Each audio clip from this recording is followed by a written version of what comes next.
Far, far away in the land of galoots, where the bigglebag trees bear their bigglebag fruits, and far lily bushes all blossom in yellow, and thimbuttle plants squirt snowberry jello.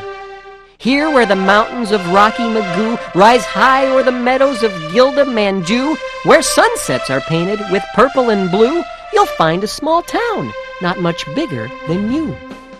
It's a wonderful tale, and it's a nugget that tells all of us that we are uniquely made, each and every one of us. The Snoodle's tale is, for me, a really special story.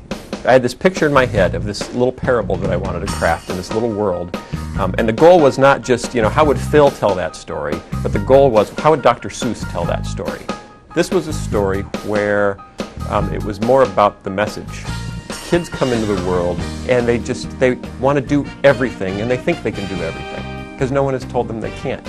But then as they grow, eventually peers come into the picture. And when peers come into the picture, the messages they've gotten back have changed as they go to other people and ask the question, what did I look like when I did that? That instead of, that was great, that was wonderful, you look beautiful. The messages all of a sudden as you get older start to change to, you know what, you look silly when you did that, or you looked foolish when you did that. But ultimately, we can't draw our self-image from our peers. We need to draw it from our Creator, because only the one who made us can see us the way we truly are. Only when you see yourself the way God sees you do you have a true picture. And that is so freeing, that's how you can sing, that's how you can dance, that's how you can soar.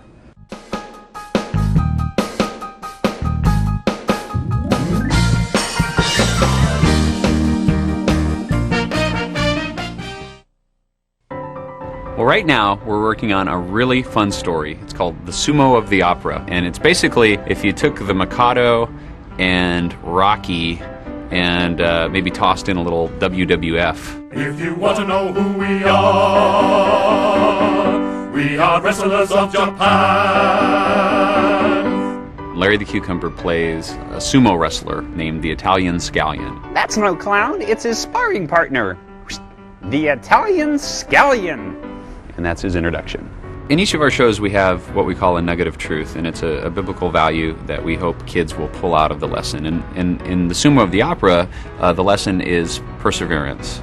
You never finish anything, unless it's a punchline. There's actually 3 stories in this. The Sumo of the Opera is the main story, and then we have a little silent film called Going Up, which is kind of a takeoff on the Three Stooges. And then we have a completely new story, which is told in a new segment we have called Lutfi's Fanciful Flannelgraph. And Lutfi is a sock puppet that's done by Khalil, the caterpillar.